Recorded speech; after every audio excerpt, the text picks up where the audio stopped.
Hello, my name is Holden Hardman with my good friend Gustavo Mendoza. And today we're going to talk about Alice in Wonderland, not really through the looking glass.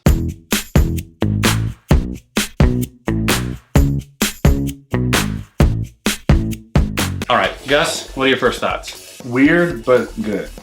Well, that's Tim Burton. I thought it was pretty good. I did too. I thought this was a really good movie. I thought it was a really good sequel, but here are some things. Most noticeably, Alan Rickman did the voice for the butterfly, and the character of the butterfly was only throughout like the first half of the movie, and I don't know if that's directly a result of him passing away or not, but that's just really sad that Alan Rickman has passed away. It may have been.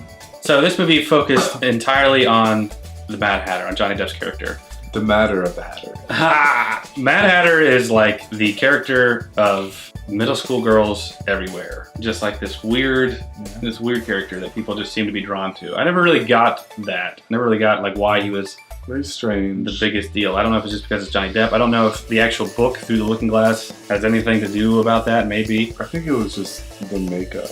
I mean, it was kind of cool, honestly, like in a weird way. Like how it would change with his moods. Did they ever explain why he was the only one out of his family that had the makeup thing?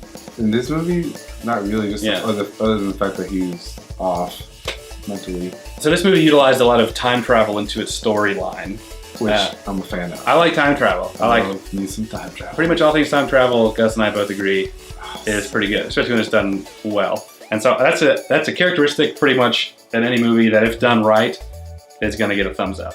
And it was interesting that it was not only time travel, but it was time travel in Wonderland.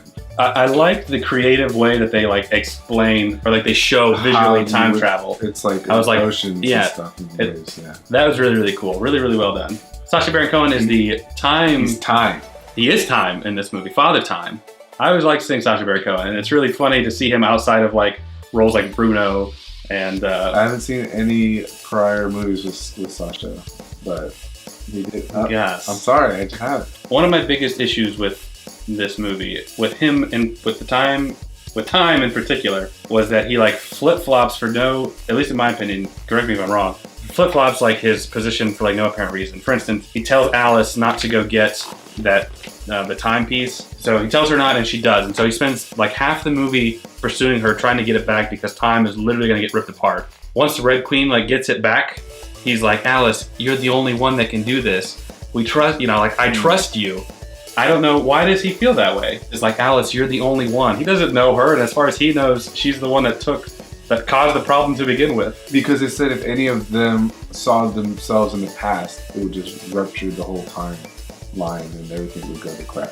But Alice was the only one that could do it because she didn't have a past version of herself to run into. That's why he trusted her? No, that's why she was able to travel in time. But I think at the end, he kind of just succumbed to it. Like, okay, well, you're the last hope, so. Might as well jump on the Alice bandwagon. I think another issue I had similar to that was at the very beginning, Alice is talking about, because she just gets back from Wonderland, and she's like, the only way to beat the impossible is if you believe it's possible. So we're like, oh, okay, all right, because she's crazy from Wonderland and stuff. But then the moment she gets back to Wonderland, the Mad Hatter is like, my family's gone, and she's like, sorry, it's impossible to bring him back. And he's like, you really think that? Yeah, sorry, it's impossible. Even the whole arc of the feminism kind of dies. Like, it's brought up in the beginning, the fact that she's a captain.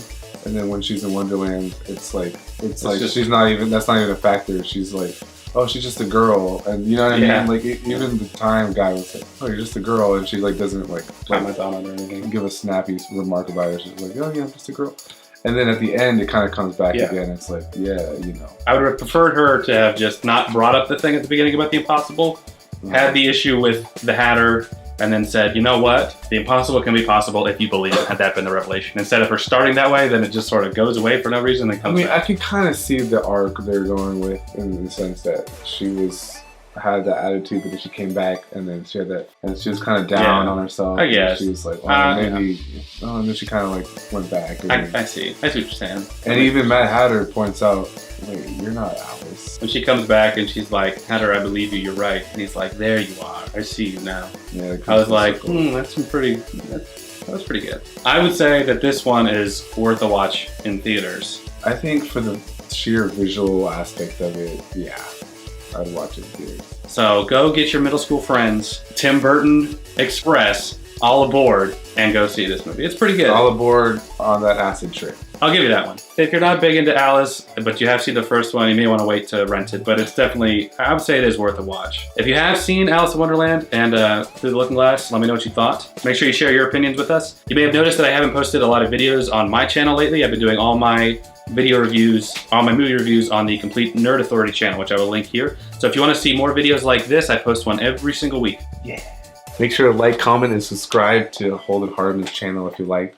We got a great Star Wars little short film situation coming out. It's going to be great. So as Gus always says, stay frosty.